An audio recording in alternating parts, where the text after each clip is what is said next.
All right, so welcome to the Well Actually podcast, season 2. Thank you for joining me, however you may be joining me. Please remember you can subscribe to the Well Actually podcast on Apple Podcasts, Spotify, Google Play, and Stitcher. And videos of the podcast will be available on YouTube. That's not a promise. That's me saying I'll do my best. So, in case this is your first time listening, try to entertain and educate at the same time. Sometimes we make it happen, other times we have fun trying. And there's been a lot that's gone on since the last episode. So in case you were in a coma and you were in a cave and you just got out and you haven't had time to check your phone, which would be kind of weird because you're listening to a podcast now. But anyway, just going to try and update you on a few things that happened since you've been gone. And I'll try and be brief because this is usually where we get to the news and notes of what occurred since the last episode, and so just get through it and see all the things that have happened so far since the last episode. So there was a wildfire in Australia, which endangered about 1 billion. That's with a B, 1 billion animals and over 100 species. An Iranian general, General Soleimani, was killed in a U.S. drone strike, and Iran has since issued an arrest warrant for your president. The Chinese WHO notified the world of COVID. Yeah.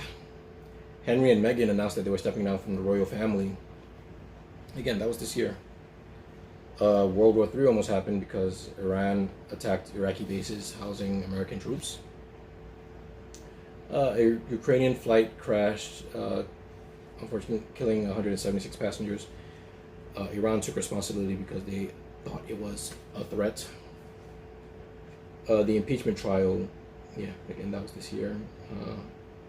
The charges were abuse of power and obstruction of Congress. Only the third sitting president to go through such, and he was, of course, acquitted by the Senate. Then we had the first U.S. COVID case, which was in the state of Washington, followed by the lockdown of Wuhan, China, where we think it originated. And then we had the very, very sad story of Kobe and Gigi, along with 7 other passengers who died in a helicopter crash in LA. And then we had Brexit. Yeah. Then that was January. Yeah. Then, of course, Harvey Weinstein was convicted of 3rd-degree rape and 1st-degree sexual assault, eventually sentenced to 23 years in jail in a New York court. Charges are still to come in California. Then Elizabeth Warren suspended her campaign because apparently being too prepared was somehow a flaw. God bless America. Then Italy went on full lockdown. Only grocery stores and pharmacies were allowed to be open because they have one of the oldest populations in the world, so they weren't taking any chances. The WHO then officially declared coronavirus a pandemic. On the same day, Tom Hanks and Reed Wilson got coronavirus. So I think for a lot of people that was the incident that made it become real for certain people. For some people, it's never going to be real, and we'll get to those people later. On that same day, the NBA canceled their season. Then we had the president eventually declare a national emergency after calling it a hoax for weeks. A hoax by the Democrats, he said. That was Friday the 13th, and like it wasn't already sad enough, that was the same day Breonna Taylor was shot 8 times in Louisville while the police were serving a no-knock warrant to the wrong house. As of the time of this recording, there have been no arrests in that case.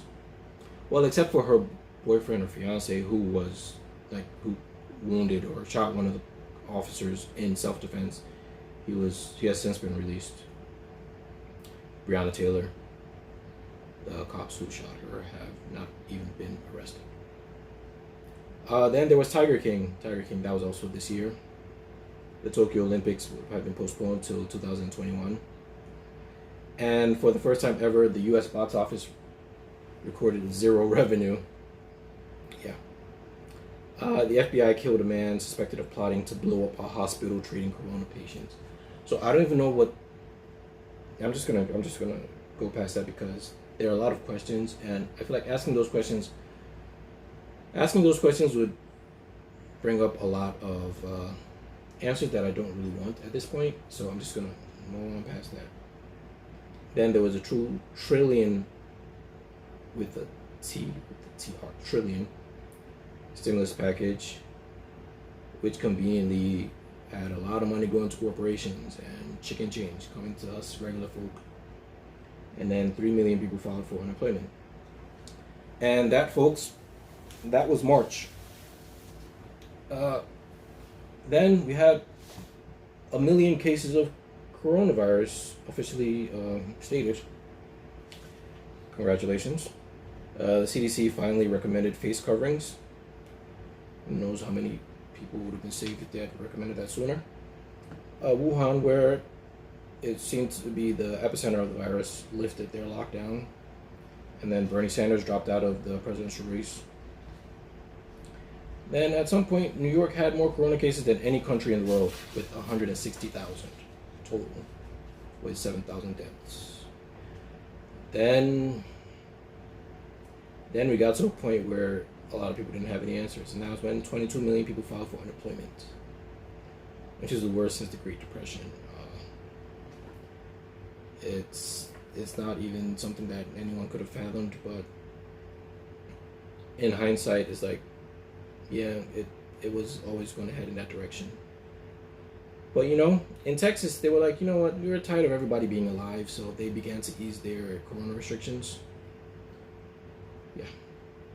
Then a man dressed as a police officer killed 16 people in Nova Scotia, Canada.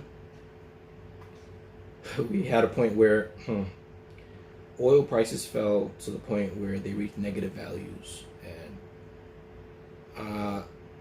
I don't even know how to explain that, because you probably have to talk to some sort of economist or, I don't know, somebody who dabbles in that.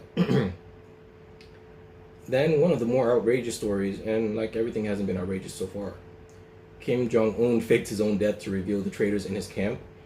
It got to the point that even TMZ got it wrong. I'm not saying they're like the most credible source, but if TMZ says you're dead, you're dead. Like, even if you're alive, you're dead. So they got that one wrong. And then, so I know I said the last one was the most absurd, but yeah, the Pentagon basically confirmed the existence of aliens. Okay, what they did was they actually just released footage of UFOs, which UFOs, unidentified flying objects. So he just said, there's some stuff out there that we can't identify, and maybe all of you that are at home might just want to take a look at this. And then we had armed protesters at the Michigan State Capitol, basically demanding for their freedom to die, because you know what? They're like, all these protective measures are really cramping our style, and we like to go get haircuts, and we like to go eat brunch in the middle of a damn pandemic. Yeah. So that was April. Then we had the murder hornets that were spotted in Washington State. Why is everything just starting in Washington State? Can we have a discussion with the Pacific Northwest? But you know what?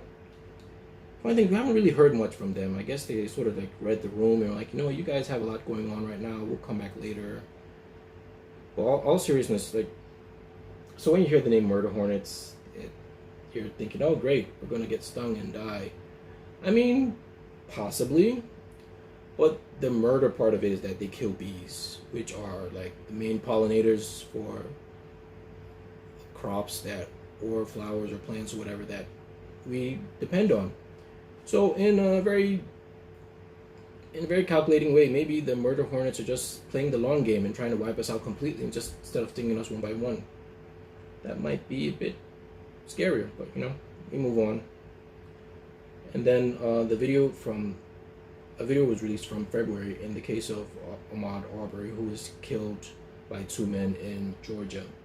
And what makes this really unfortunate is that they actually released the video thinking that it would buttress their case and that they were justified in doing so. And that's really what got them arrested and charged. After that, national employment reached 14.7%. That means more than 1 in 7 members of the working population were unemployed. 1 in 7. Then we had Karening gone wild. Amy Cooper was caught on tape in Central Park. And what happened was she was just told to put her dog on a leash in an area that required dogs being on a leash. And you could see the point where she tries to weaponize the police against a black man. And it's not the first time, and unfortunately it won't be the last time. And it's something that is part of this country's heritage, it's part of this country's legacy, where the word of a white woman, or a white person in general, is all it takes to round up the police and be used as as executioner because of some sort of inconvenience for them. And rightfully so, her life was ruined after that. But of course, that when has that ever stopped white people from doing stuff like that? Because it still continues to happen even after that. And of course, the Karen Act has been submitted as law, and because of white people just using false or exaggerated calls to the police in order to get black people to do what they want. And on that same day, we had the George Floyd murder. Not death, it was murder.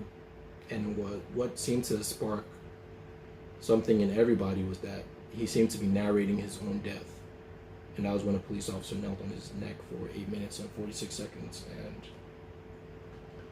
I'm not entirely sure what people have been watching, so-called allies have been watching before this, where this was a situation where they decided that, okay, they were finally going to listen. Oh, so you guys were serious about this police brutality thing. And no, you don't. I'm not going to say well, no, we don't need allies, but it's did you think we're making it up before?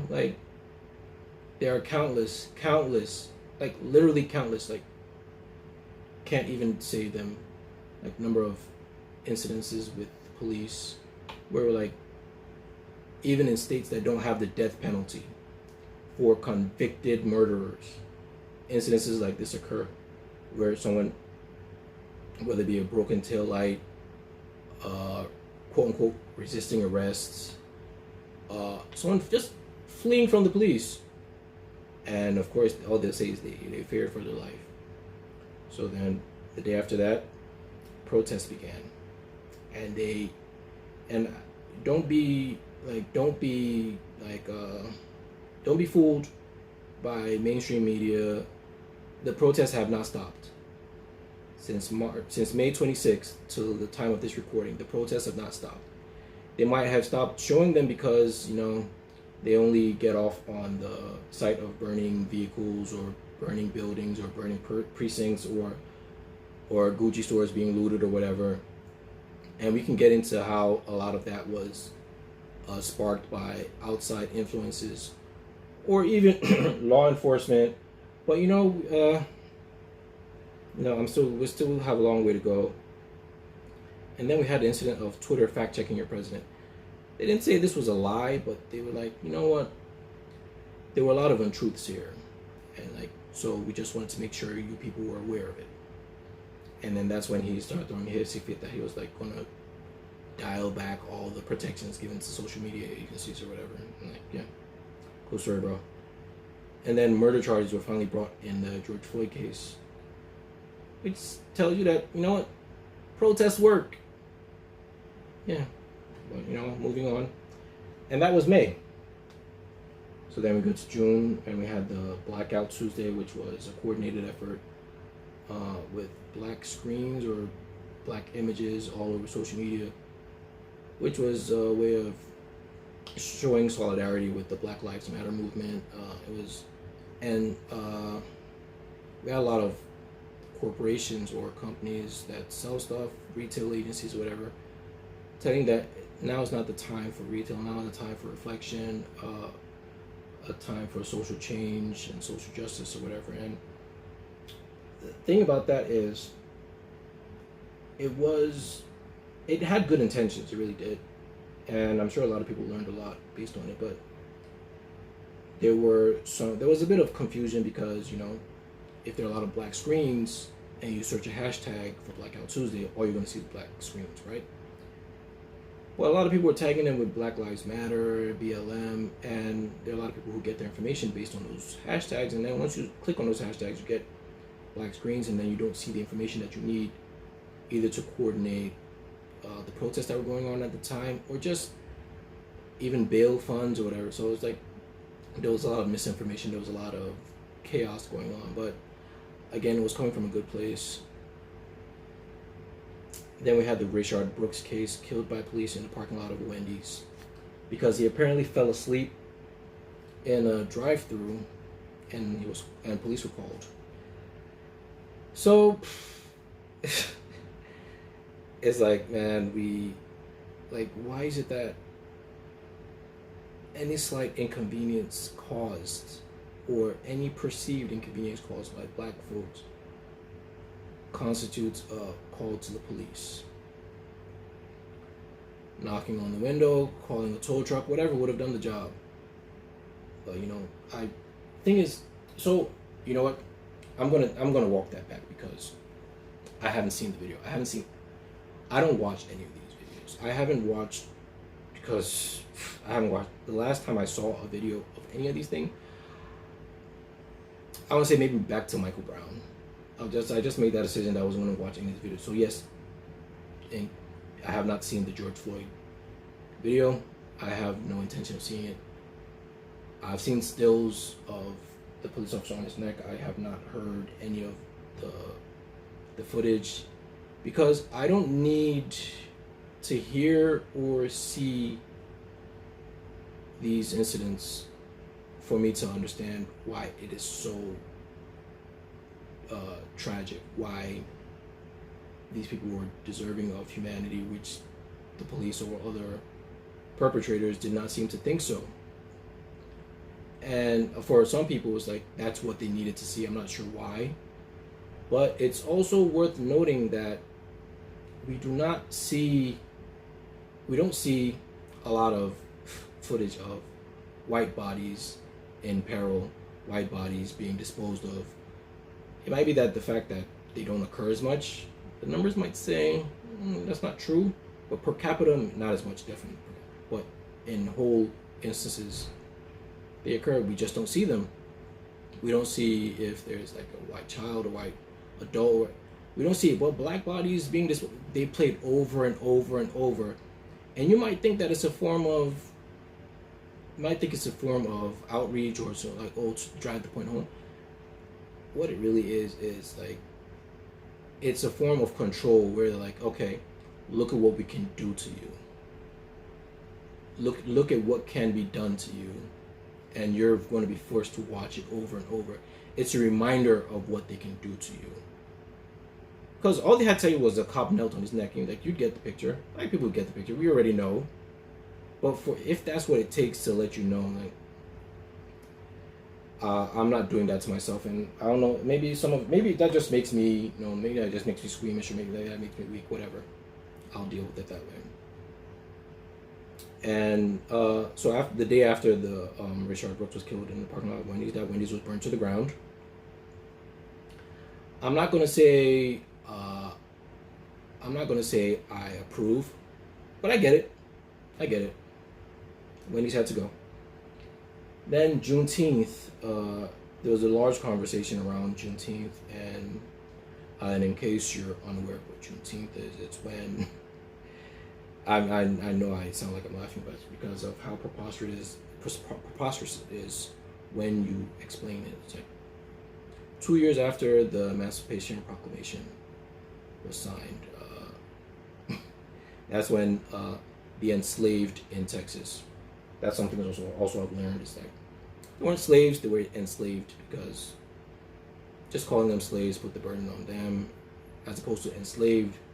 And when there were people who, like, they were free people before they were brought here. I'm not even going to get into that, but yeah, when enslaved people in Texas were finally free, and it's like, okay, a lot of companies, organizations, institutions And even some state governments have made Juneteenth a holiday. I'm not sure if it's at the federal level yet, but one step at a time. And I know, so this is not a laugh out of like amusement, it's more of incredulity, because like your president also initially scheduled a campaign rally in Tulsa, Oklahoma, of all places, on Juneteenth, but I don't know if it was like cooler heads prevailed, or he got like a really hard nudge, like you should not do this, so it's moved to the next day. And the campaign rally was basically a petri dish of racism and corona, because there have been countless cases connected back to that rally of people with corona, including Herman Cain. You know Herman Cain, he was Ben Carson before Ben Carson. The black voice of disappointment and where did he go wrong. Showing his support for his president and talking about how coronavirus is a hoax. And then, on schedule, a week or two later, it was released that he was actually dealing with the coronavirus. It's not that I'm laughing, but you play stupid games, you win stupid prizes. And then where things get even weirder, the New York Times released a report that Russian intelligence had put bounties on U.S. soldiers in Afghanistan. So the reason why that sticks out a lot is because, your president is in bed with, I'm not even going to say that dude's name because he be doing stuff, so I'm just sidestep that part. And your president claimed he was never told. Even though there are a bunch of people who have said on the record that he was informed. But that's just what happens. And what might be the most unbelievable part of this whole year is that Mississippi retired their state flag. And in case you're not sure what the Mississippi state flag looks like, it seems to be the only one holding on to the Confederacy in the year 2020. And that was June. So yeah, like I said, if you were just waking up from a coma, or if you were in a cave somewhere and the first thing you decided to do was listen to this podcast, I hope I've caught you up on what happened in the first half of this year, which feels like a decade in itself. But here's hoping that the second half of 2020 won't be 10% as interesting as the first. Because yeah. Alright, so we're going to take a quick break and then we'll be right back. Alright, so we're back on the Well Actually podcast.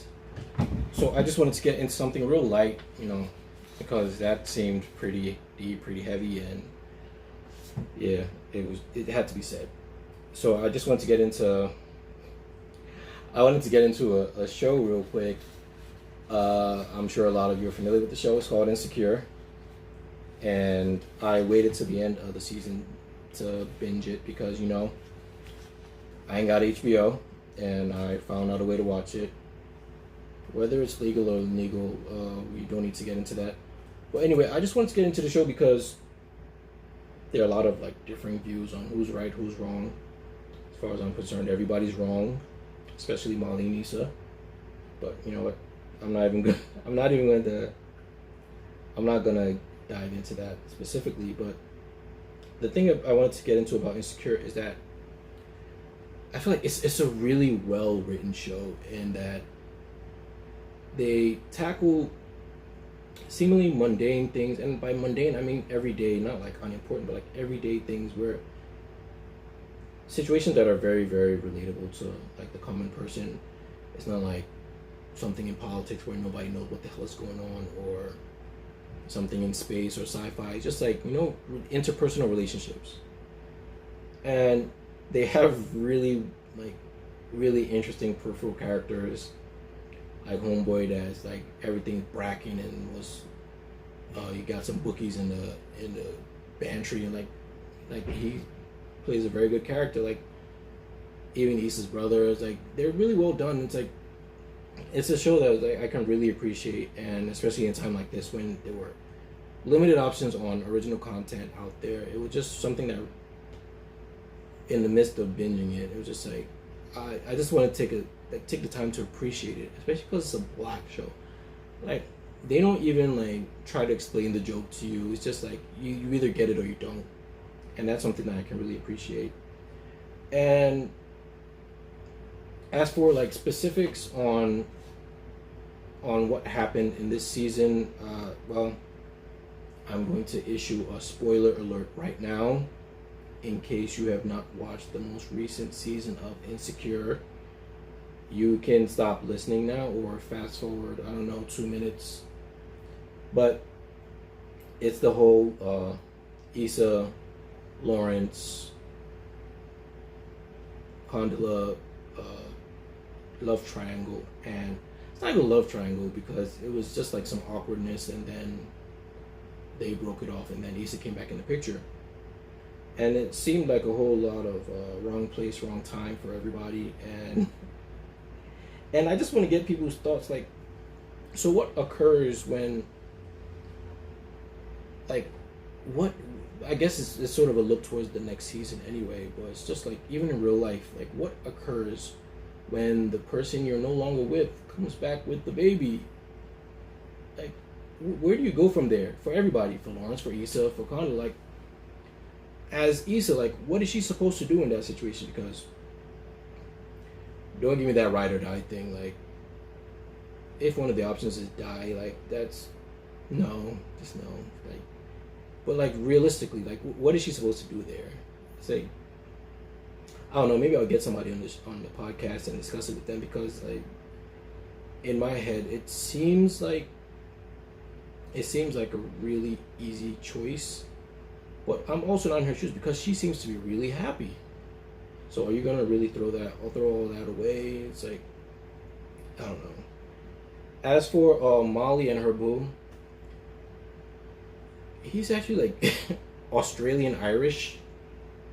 Like, it's like what? Australian and obviously Chinese, yeah, obviously. But like, where did the Australian and Irish come from? It just, and his name is Alexander Hodge. And I don't know. That just sort of like, I had to look it up, and I'm weird like that because I'm just like, okay, have we seen him in anything else? And of course, in the finale, like, they touched on postpartum depression, and they didn't want to sensationalize it because, you know, things tend to get ignored when they're sensationalized. But they tried to make it gradual in that you just see like someone is starting to get overwhelmed, and then all of a sudden shit gets real and she disappears. And I feel like that was something that you don't see it on screen a lot, except like when someone is like going postal. So I just felt like that was a nice touch. As someone who can never experience something like that, even if I get married and have like it's not something that I can personally understand, but it just felt like it was, especially in the discussion that happened after the episode, it showed that they put a lot of care into it, and they wanted to make sure like it was a story that was told, and I just felt like it was something interesting. And lastly, the whole Molly Issa vibe, and I'm sure this conversation has been had ad nauseum, but it's kind of like one person, like, it was a very, very unhealthy codependent relationship, and it's like, who was right, who was wrong. And I was talking to a friend about it, like, they're both wrong. Like, whenever they talk, they're both annoying me. Like, I could do without both of them being on screen at the same time. And I'm sure that was a creative decision where they wanted them to be like that, because like, no relationship can be perfect, no friendship can be perfect. And I don't know if friendships are supposed to be like, because as human beings we're flawed, and our interactions, our relationships are going to be flawed as well. But they were just like super annoying, because like they were doing things specifically to be annoying. Like, they just chose the most annoying option, the most annoying route, the most annoying thing to say, even in the most innocuous situation. It's like, okay, I get it, Issa. Okay, I get it, Molly. Just move on. But I say all that to say I really enjoyed the season, and who knows when we're going to get more original content, because I don't know if anybody's going to feel comfortable enough to film these shows. I mean, unless you're in Atlanta or Texas and you might just go to a club that has a swimming pool in it, you know, or go to a cookout with hundreds of people where there's not a mask in sight, just vibes and Corona. And it's like, okay, I guess that's what we have to look forward to going forward. But again, at this point, I want to thank you all for listening. It's just a recap episode, so it might be a little shorter than you used to. And obviously, getting guests on the podcast right now is not exactly feasible, at least in person, but I'm going to try and figure something out. Thank you for listening, and please remember to rate, subscribe, and review the podcast. It's also available on Apple Podcasts, Spotify, Google Play, Stitcher, and I will try to put videos up on YouTube. I'll try. It's not a promise. Don't hold me to it, but I will try. And of course, if you have anything to say, you want to speak back to the podcast, we have pages on Instagram, Twitter, and Facebook. And we're going to actually try to do some like live podcast episodes as well, just to have something interactive. And maybe I'll figure out how to get someone in the podcast as well. All right, so take it easy.